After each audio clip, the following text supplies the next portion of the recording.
Welcome back. We are less than 2 weeks out from Election Day, and you've probably already gotten your mail-in ballot, but for some of us, it looks a little different. So joining us today, we have Lannie Chapman. She is the new Salt Lake County Clerk, talking about some of the changes going on in this election. Lannie, thank you so much for joining us. Absolutely. Thank you for having me. So this year is neither a midterm nor a presidential year, but of course, we do have a couple big elections and a couple changes this year. What should voters keep their eye out for?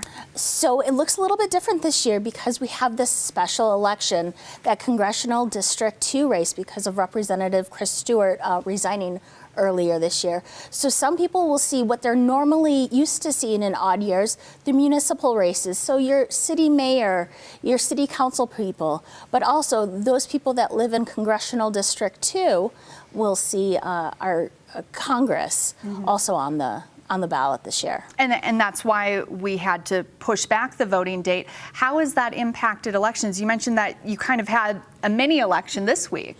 Yeah, so elections were pushed back 2 weeks. So when you're thawing your turkey, make sure you remember to mail in your ballot or drop it in one of our drop boxes.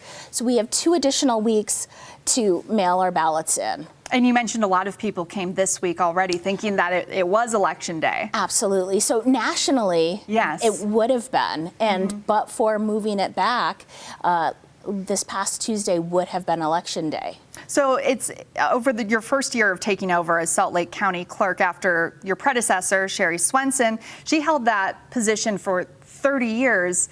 What's it been like for you taking over that position? It is my honor and privilege to make sure that we continue to make sure that people have equal access to the ballot in safe and efficient ways. And we've been talking about some of the changes. The other thing that we've seen is more of this ranked choice voting. For people who aren't familiar with it, what does that mean? So instead of a traditional election where you just pick one candidate and you only vote for one per contest, you get to actually rank the candidates in any given contest based on your preference. So for instance, in the Salt Lake City mayoral race, there's 3 candidates. So you can rank your first candidate, your second candidate, and your third ranking candidate.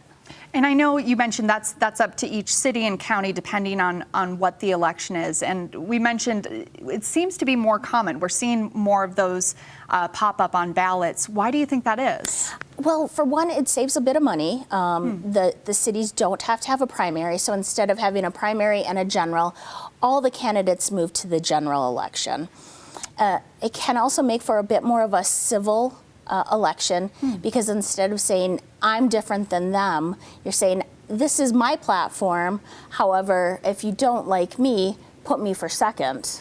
Do you see that being the future for elections, seeing that involve other positions as well? You know, I think traditional voting works really well, but I am happy to administer elections whatever way the state law allows us to and the cities would like.